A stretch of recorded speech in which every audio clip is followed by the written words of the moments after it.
Happy NFL schedule release day eve, and who better to talk Packers schedule than our Packers insider, Jason Wilde. Jason, we know about Week 16 at Chicago and now Monday night against the Eagles on November 10th. Are there any other games to watch out for to be leaked before Wednesday? Well, I know which game, Zach, I'm going to be looking to find out about, and chief among them is going to be Packers-Steelers, because how that game gets scheduled may give us a clue into how confident the NFL is that Aaron Rodgers is going to be the Steelers' quarterback. We found out earlier this week that the Packers were not going on an international trip this year.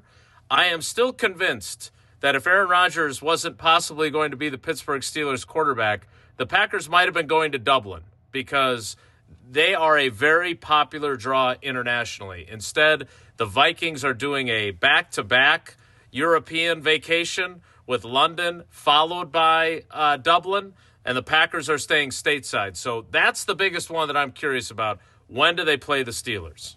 Aaron Rodgers against his former team. The story writes itself. Well, last year they played a handful of primetime games. Do we think that trend will continue again this year, and maybe a couple holiday games as well?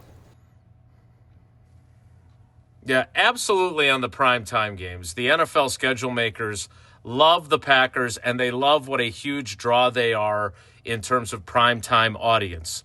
Even when they're not playing great, even when they've been inconsistent, even when there were questions a few years ago about how good Jordan Love was going to be as a first-year starter, they still got a ton of primetime games. They got 5 that year. Now, 2 of them were later in the year that could have been flexed out and weren't, and then lo and behold, they got flexed into another primetime game in addition. So I would expect them to end up with 5 primetime games. We already know they have one on Monday Night Football. They don't have to play the reigning Super Bowl champion Eagles in Brazil. They don't have to play them at the Link where they lost in the playoffs. They get to play them at home on Monday Night Football.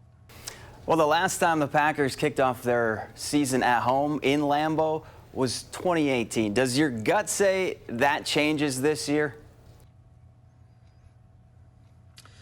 You know, I would think so. I would think that the Packers, every team is allowed to make requests. They don't always get honored, right? I mean, Bob Harlan, the longtime president before Mark Murphy, would always request specific games for the Milwaukee ticket crowd so they wouldn't get night games and have to drive home late at night. That has gone away. They don't really care in the NFL anymore who's getting which tickets. I would think that the Packers would want to open at home. Like you said, it has not happened in the Matt LaFleur era. Matt LaFleur became the head coach in 2019. He is entering his 7th season as the Packers head coach, and he has never opened a season at home at Lambeau Field. So the law of averages would tell you it'll happen eventually. I can't say for certain, though, that it'll happen this time. All right, last one for you. Holiday games. Thinking Thanksgiving and Christmas for the Packers this year?